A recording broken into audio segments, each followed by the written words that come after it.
Hello विद्यार्थी मित्रों, last लेक्चरनी अंदर આપણે જોયેલા હતા ખનિજ તત્વો। એ ખનિજ તત્વોનું શોષણ કયા સ્વરૂપે થાય અને આ લેક્ચરમાં આપણે આવશ્યક ખનિજ તત્વોની ઉણપના ચિહ્નો જોવાના છે। જો મિત્રો અહીંયા ધ્યાન રાખજો કે આવશ્યક ખનિજ તત્વોની જે પ્રાપ્યતા છે મર્યાદિત છે અને મર્યાદિત પ્રાપ્યતા હોવાને કારણે પૂરતું ન મળે તો એ વૃદ્ધિને અવરોધે છે। આપણે અગાઉ વાત કરી કે ભાઈ આવશ્યક ખનિજ તત્વો કોને કહેતા હતા કે જે ખનિજ તત્વ વનસ્પતિની અંદર ચયાપચયમાં સીધા ભાગ લે છે, તો એ ન હોય તો ચયાપચય નહીં થાય તો વૃદ્ધિ અવરોધાશે। તો અહીંયા શબ્દ આવશે ઉણપ અને સંક્રાંતિ સાંદ્રતા વચ્ચેનો તફાવત। કોને આપણે કહેશું ઉણપ અને કોને સંક્રાંતિ સાંદ્રતા। એક તો આ ક્વેશ્ચન પૂછાય। બીજો ક્વેશ્ચન તમને પૂછાય કયા ખનિજ તત્વોની ઉણપથી સૌપ્રથમ ચિહ્નો શેમાં દેખાય? ના પૂછાયેલા પ્રશ્નો છે, ખાસ ધ્યાન રાખજો। તો પહેલું લઈએ ક્રિટિકલ કોન્સન્ટ્રેશન કોને કહેશું? ક્રિટિકલ કોન્સન્ટ્રેશન, જેને આપણે ગુજરાતીમાં કહીએ છીએ સંક્રાંતિ સાંદ્રતા। ઓકે, અહીંયા ખાસ ધ્યાન રાખજો કે આવશ્યક ખનિજ તત્વની જે સાંદ્રતા છે, એ ખનિજ તત્વની જે સાંદ્રતા છે એ સાંદ્રતાથી ઓછી સાંદ્રતાએ વનસ્પતિની વૃદ્ધિ અવરોધાય। જે સાંદ્રતાએ વનસ્પતિની વૃદ્ધિ અવરોધાય એ સાંદ્રતાને આપણે કહેશું સંક્રાંતિ સાંદ્રતા અથવા તો ક્રિટિકલ કોન્સન્ટ્રેશન। અને જે ખનિજ તત્વની સાંદ્રતા આ સંક્રાંતિ સાંદ્રતા એટલે કે જે ખનિજ તત્વની સાંદ્રતા એ ક્રિટિકલ કોન્સન્ટ્રેશન કરતાં પણ ઓછી છે તો એને આપણે કહેશું ઉણપ। એટલે બંને વચ્ચે ખાસ ધ્યાન રાખવાનું છે, કોને ઉણપ કહેવાશે અને કોને ક્રિટિકલ સાંદ્રતા। લાઈક એક્ઝામ્પલ તરીકે આપણે કહીએ કે ભાઈ એક વનસ્પતિ છે, એમાં 10 માઇક્રોગ્રામ હોય એક ખનિજ તત્વ, તો આ 10 માઇક્રોગ્રામથી માનો કે 9 માઇક્રોગ્રામ થયું અથવા 8 માઇક્રોગ્રામ થયું તો ઉણપ કહીશ નહીં, પણ એક વોર્નિંગ લેવલ આવે અને વોર્નિંગ લેવલ છે ત્યાંથી વનસ્પતિની વૃદ્ધિ અટકી ગઈ, અહીંયા વૃદ્ધિ થતી નથી, વૃદ્ધિ અવરોધાણી, તો એને આપણે કહેશું ક્રિટિકલ કોન્સન્ટ્રેશન। અને તેનાથી ઓછું થાય તો વનસ્પતિમાં ડેફિશિયન્સી છે એમ કહી શકાય છે। ઓકે, આ એક ધ્યાન રાખવાનું છે। ઓકે, વનસ્પતિમાં જ્યારે પણ કોઈ પણ ખનિજ તત્વની અંદર ઉણપ હોય, એટલે કોઈ પણ ખનિજ તત્વની ઉણપ હશે એટલે વનસ્પતિ સૌ પ્રથમ એના બાહ્યાકાર ફેરફારો દર્શાવે। કેવા ફેરફાર દર્શાવે? બાહ્યાકાર ફેરફાર। લાઈક એક્ઝામ્પલ તરીકે એ જે ફેરફાર દર્શાવે છે એ જે તે ચોક્કસ ખનિજ તત્વની ઉણપનું સૂચન કરે, એનો મતલબ કે એ ખનિજ તત્વની અપ્રાપ્તતા હોય એટલે આવા ચિહ્નો દેખાય, લાઈક પર્ણ પીળા પડવા। અને જો આ ઉણપ સતત રહે તો વનસ્પતિનું મૃત્યુ પણ થઈ શકે। તો સમજો, પહેલો પ્રશ્ન તમને પૂછાય કે આપણી પાસે બે પ્રકારના ખનિજ તત્વો છે। એક ખનિજ તત્વો એવા છે કે જે સક્રિય રીતે વહન પામે છે। સમજજો, વનસ્પતિનો જે ભાગ તત્વની અપ્રાપ્યતાના લક્ષણ દર્શાવે છે તેનો આધાર ક્યાં છે? તો કે તત્વની વહનશીલતા પર। અચ્છા, તત્વની વહનશીલતા આપણે એને સ્વાંગીકરણ પણ કહી શકાય। જ્યારે વનસ્પતિના પર્ણો, માનો કે આ એક પ્લાન્ટ છે અને આ પ્લાન્ટમાં આ યંગ લીવ્સ છે અને આ ઓલ્ડ લીવ્સ છે, તો આ જે વૃદ્ધ જીર્ણ થઈ ગયેલા પર્ણો છે એ જીર્ણ પર્ણ થાય એટલે વનસ્પતિ જરૂરી એવા ખનિજ તત્વો પાછા મેળવી લે છે। અને પાછા મેળવવાની જે ક્રિયા હતી, રાઈટ, એને આપણે સ્વાંગીકરણ કહીએ છીએ અથવા તો એસિમિલેશન કહેવાય. શું કહેવાય? એસિમિલેશન. તો બધા જ તત્વો પાછા નથી મળતા. અમુક તત્વો એવા છે જે પાછા મેળવી શકાય છે. તો પાછા મેળવી શકાય એને વહનશીલ કહેશું, અને જે પાછા નથી મેળવી શકાતા એને અવહનશીલ કહેશું. તો અહીંયા બેની કમ્પેરિઝન થશે. સમજજો કે ભાઈ નાઇટ્રોજન, પોટેશિયમ, મેગ્નેશિયમ આ બધા પાછા મેળવી શકાય છે, જ્યારે સલ્ફર અને કેલ્શિયમ, હવે સલ્ફર અમુક બુકમાં પાછું મેળવી શકાય આમ આપેલું છે, અમુકમાં નથી આપેલું. આપણે બંનેને ધ્યાનમાં રાખશું. તો નાઇટ્રોજન, પોટેશિયમ, મેગ્નેશિયમ પાછા મેળવી શકાય છે, જ્યારે સલ્ફર અને કેલ્શિયમ પાછા મેળવી શકાતા નથી. ઓકે, તો હવે સમજો પ્રશ્ન પૂછાય. એક વનસ્પતિને પ્રાપ્ય છે, એક વનસ્પતિને ફરી પાછું પ્રાપ્ય થતું નથી. હવે આના કેસીસમાં શું થતું હશે કે ભાઈ આ પ્લાન્ટ છે, માનો કે આ વનસ્પતિ છે. હવે આ વનસ્પતિનો જે છોડ છે જમીનમાં પાછા મેળવી શકાય તેવા ખનિજ તત્વોની ઉણપ છે. તો વનસ્પતિ શું કરશે? વનસ્પતિ તેને જરૂરી એવા ખનિજ તત્વો મેળવી લેશે જીર્ણ પર્ણ પાસેથી, અને કોને આપી દેશે? તરુણ પર્ણને. તો સૌ પ્રથમ જે ચિહ્નો છે એ ચિહ્નો ક્યાં દેખાશે? જીર્ણ પર્ણમાં દેખાય. એટલે અહીંયા પ્રશ્ન પૂછાય કે જો એ ખનિજ તત્વોની ઉણપના ચિહ્નો જીર્ણ થઈ ગયેલા પર્ણમાં દેખાય તો કયા ખનિજ તત્વોની ઉણપ હશે? પાછા મેળવી શકાય તેવા. એ પછી નાઇટ્રોજન હોઈ શકે ઓપ્શનમાં, પોટેશિયમ હોઈ શકે કે મેગ્નેશિયમ હોઈ શકે. જ્યારે ખનિજ તત્વો પાછા નથી મેળવી શકાતા તો શું થશે? હવે જો જમીનમાં ઉણપ તો છે એ ખનિજ તત્વોની, તો અહીંથી જ ઉપર નથી જતા ખનિજ તત્વો, તો અહીંથી કેલ્શિયમ ને સલ્ફર પાછા મેળવી શકાતા નથી. એટલે આ તો પર્ણ બની ગયેલું હતું ઓલરેડી તૈયાર. જ્યારે આ યંગ પર્ણ ડેવલપ થાય છે અને એને કેલ્શિયમ અને સલ્ફર નથી મળતા, એટલે કેલ્શિયમ અને સલ્ફરની ઉણપ જે હશે એ તમને પહેલા તરુણ પર્ણમાં દેખાય. એટલે જો તમને પ્રશ્ન પૂછવામાં આવે કે ભાઈ ખનિજ તત્વોની ઉણપ સૌપ્રથમ તરુણ પર્ણમાં દેખાય છે, તો કયા ખનિજ તત્વોની ઉણપ હશે? તો એ સલ્ફર એકલું હોઈ શકે, કેલ્શિયમ એકલું હોઈ શકે, અથવા બંને સાથે હોઈ શકે.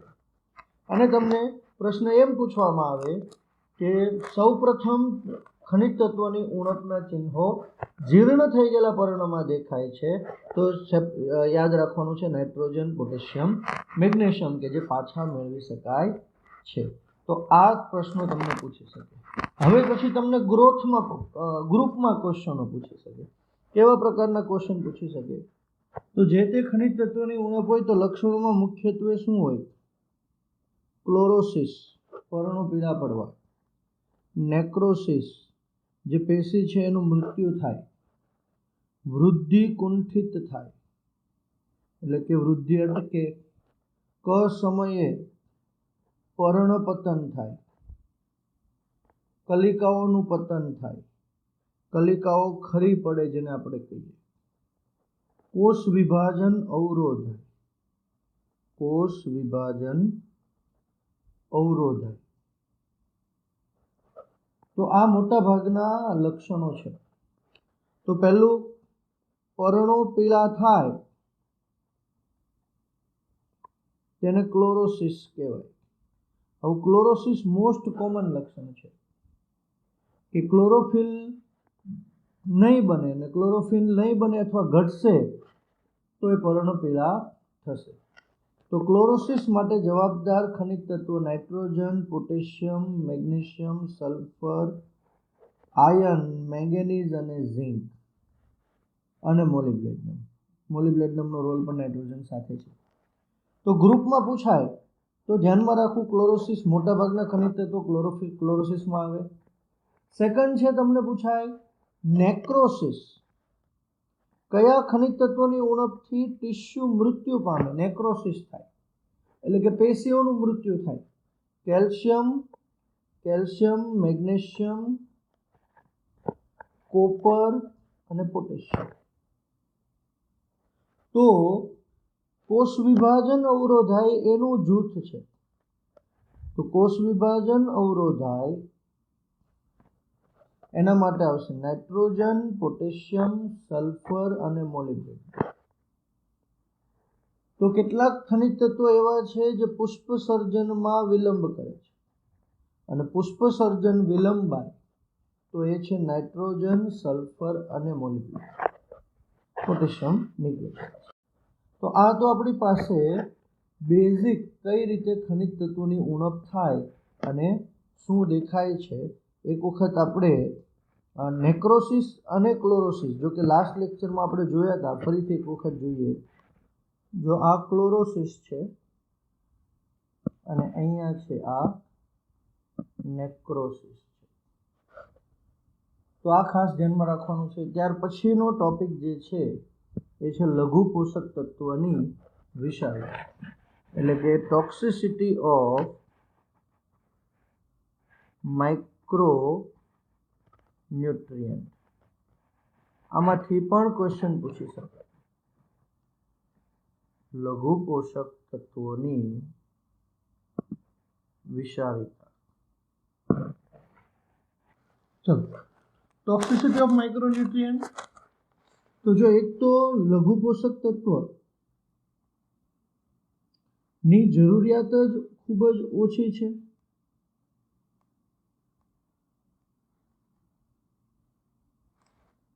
અને પ્લસ તેમાં થોડીક માત્રામાં પણ ઘટાડો થાય એટલે ઉણપના ચિહ્નો ઉદ્ભવે. તો થોડીક માત્રામાં વધે તો એ ટોક્સિસિટી ઉત્પન્ન કરે, થોડીક માત્રામાં ઘટે તો ઉણપના ચિહ્નો દેખાય, અને થોડી માત્રામાં વધારો થાય તો તે શું, ટોક્સિસિટી ઉત્પન્ન કરે. તો અહીંયા બેઝિક સમજો, કોને ટોક્સિસિટી કહેશું, અથવા તો અહીંયા આપણે કહેશું ભાઈ ક્રિટિકલ કોન્સન્ટ્રેશનથી ઓછું જાય તો નહીં. વિષારીતા કોને કહેશું, કોઈ પણ ખનિજ તત્વ કે જે લઘુ પોષક તત્વ હતું એની જે તે સાંદ્રતાએ પેશીઓના શુષ્ક દળમાં, શુષ્ક દળ એટલે કે ડ્રાય વેટ, પાણી નહીં હોય, 10% ઘટાડો કરે તો તેને આપણે વિષારીતા કહીએ, તો તેને ટોક્સિસિટી ગણવામાં આવે. આ ખાસ ધ્યાન રાખવાનું છે. આમ દરેક તત્વની જે સંક્રાંતિ અથવા તો આપણે કહીએ ક્રિટિકલ કોન્સન્ટ્રેશન એ જુદું જુદું હોય છે. અહીંયા ખાસ ધ્યાન રાખવાનું છે કે વિષારીતા એટલે કે ટોક્સિસિટીના લક્ષણો ઓળખવા મુશ્કેલ છે. અચ્છા, શા માટે લક્ષણો ઓળખવા મુશ્કેલ છે? કારણ કે દરેક જે વનસ્પતિ છે એ વનસ્પતિના તત્વોની વિષારીતાનું સ્તર જુદું જુદું હોય છે. એક વનસ્પતિમાં એ વિષારી હોય તો જરૂરી નથી કે બીજી વનસ્પતિમાં એ વિષારી હોય જ, રાઈટ. એટલે અને બીજું કારણ એ છે કે એક તત્વનું વધુ પ્રમાણ બીજા તત્વના શોષણને અવરોધે છે. તો આમાંથી તમને ક્વેશ્ચનો પૂછાય. તો પહેલો ક્વેશ્ચનની આપણે વાત કરીએ તો ઉદાહરણ લઈએ છીએ મેંગેનીઝ, કે મેંગેનીઝની જે વિષારીતા છે એ વિષારીતાના લક્ષણો કયા, પ્રશ્ન પૂછાય. તો પીળાશ પડતી શિરાઓ દ્વારા વાદળી કે જાંબલી રંગના ડાઘ દેખાય. તો એને આપણે શું કહેશું? મેંગેનીઝની વિષારીતાનું આ લક્ષણ છે. સાથે સાથે મેંગેનીઝ શું કરે છે? તો કે મેંગેનીઝ એ આયન અને મેગ્નેશિયમ ના પ્રવેશને અટકાવે છે. સમજો, આયન અને મેગ્નેશિયમ સાથે મેંગેનીઝનો પ્રવેશ અથવા તો મેંગેનીઝને જે એન્ટ્રી મળે છે, રાઈટ, અહીંયા સ્પર્ધા થાય છે. કોની વચ્ચે સ્પર્ધા થાય છે? તો કે ઉત્સેચકની સાથે જોડાવા માટે મેગ્નેશિયમ અને આયન વચ્ચે સ્પર્ધા થાય છે. અહીંયા જેમ તમે ઉત્સેચકમાં સ્પર્ધાત્મક અવરોધકતા ભણેલા હતા, એ જ કન્સેપ્ટ અહીંયા લાગુ પડે છે. એટલે કે સમજો, આયન તેમજ મેગ્નેશિયમની સાથે મેંગેનીઝનો પ્રવેશ થાય અને ઉત્સેચકની સાથે જોડાવા માટે મેગ્નેશિયમ અને આયન વચ્ચે સ્પર્ધા થાય છે. સાથે મેંગેનીઝ શું કામ કરે છે? મેંગેનીઝ કેલ્શિયમના શોષણને પણ અવરોધે છે. અચ્છા, તો શું થશે? સમજો, આ એક વનસ્પતિ છે. આ વનસ્પતિ જમીનમાં કેલ્શિયમ પૂરતા પ્રમાણમાં છે. વનસ્પતિમાં મેંગેનીઝની ટોક્સિસિટી છે, મેંગેનીઝની વિષારીતા છે, કેલ્શિયમના શોષણને અવરોધે છે. તો અહીંયા વનસ્પતિને કેલ્શિયમ નહીં મળે. વનસ્પતિ લક્ષણો બતાવશે કોના? તો કે કેલ્શિયમની ઉણપના. રાઈટ, ખેડૂત જમીનમાં કેલ્શિયમ નાખે, જો કે કેલ્શિયમ હોય જ જમીનમાં, આ જસ્ટ આપણે કાલ્પનિક રીતે લઈએ છીએ. તો કેલ્શિયમ ખેડૂત જમીનમાં નાખે પણ કોઈ ફરક પડે નહીં. કેમ? તો કે કેલ્શિયમ તો હતું જ પહેલેથી, શોષણ અવરોધાતું હતું. રાઈટ, સેમ વસ્તુ છે. મેંગેનીઝ અને આયનની ઉણપ દેખાય એટલે કે ટોક્સિસિટી મેંગેનીઝની છે, પણ મેગ્નેશિયમ, કેલ્શિયમ અને આયનની ઉણપ દેખાય. તો આને આપણે ટોક્સિસિટી કહીએ છીએ. જો અહીંયા એક ક્વેશ્ચન પૂછાય,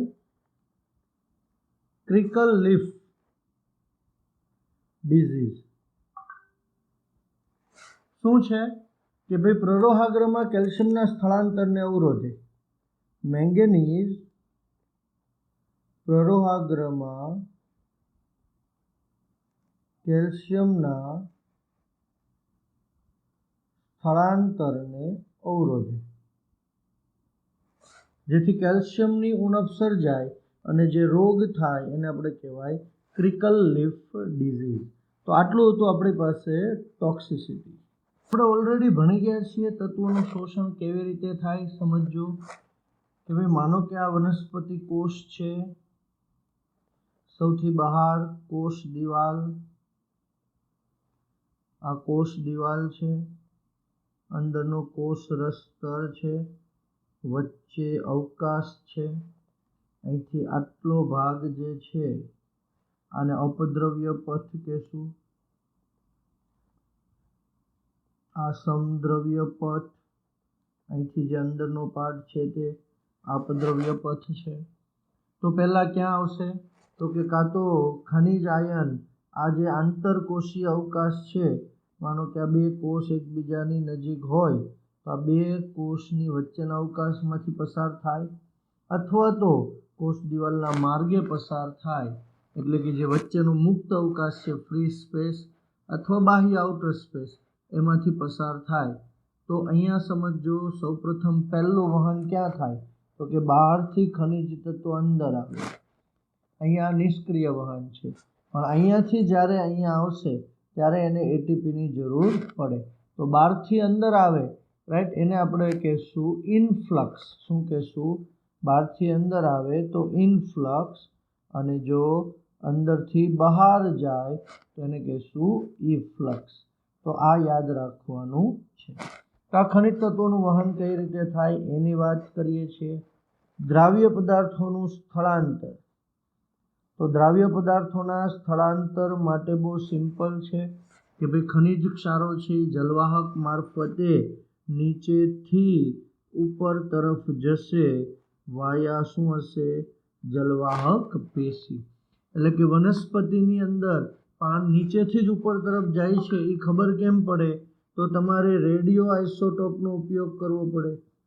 તો રેડિયો આઇસોટોપનો ઉપયોગ કરશો અને એ રેડિયો આઇસોટોપ જે છે, રાઈટ, એ ખનિજ ક્ષારને તમે વનસ્પતિને આપશો શોષણ માટે, અને જો એ ખનિજ ક્ષાર તમને વનસ્પતિના ઉપરના ભાગમાં જોવા મળે તો તમે કહી શકો કે ભાઈ જે ખનિજ જમીનમાં હતું એ ખનિજ ઉપર સુધી ગયું. કેમ? તો કે ઉપર રેડિયો આઇસોટોપ જોવા મળે છે. તો આ બેઝિક પોઈન્ટ્સ છે જેમાંથી લગભગ ક્વેશ્ચનો ન પૂછાય, તો આપણે યાદ રાખવા જોઈએ. અને બીજો પ્રશ્ન પૂછાય કે ભૂમિ છે એ આવશ્યક ખનિજ તત્વોના સંચય સ્થાન તરીકે ઓળખાય છે.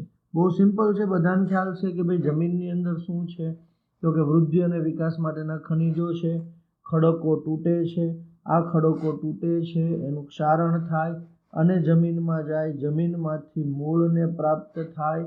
આ મૂળ જે પ્રાપ્ત થશે, રાઈટ, એટલે એ મૂળ વનસ્પતિને પોષણ આપશે, વનસ્પતિને પોષણ આપશે, વનસ્પતિના મૃત દ્રવ્યો ફરીથી જમીનમાં મિક્સ થશે, જેને આપણે સાયકલ કહીએ છીએ. તો અલ્ટિમેટલી ભૂમિ ખાલી ખનિજની પ્રાપ્તતા નથી કરતી. ભૂમિની અંદર શું છે તો કે જમીનમાં ખનિજ તો છે જ, સાથે સાથે નાઇટ્રોજન સ્થાપન કરતા બેક્ટેરિયા છે. તો નાઇટ્રોજન સ્થાપન બેક્ટેરિયા છે અને સૌથી અગત્યની વસ્તુ પાણીનો સંગ્રહ પણ જમીન કરે છે. જમીનમાં જે પોરોસિટી છે તે હવા પણ પહોંચાડે છે મૂળને, અને સાથે મુખ્ય કામ આધાર આપવાનું મુખ્ય કામ કરે છે. આટલું બેઝિક આપણે લઈ શકીએ કે સંચય સ્થાન તરીકે ખનિજનું કોણ છે? જમીન છે, રાઈટ.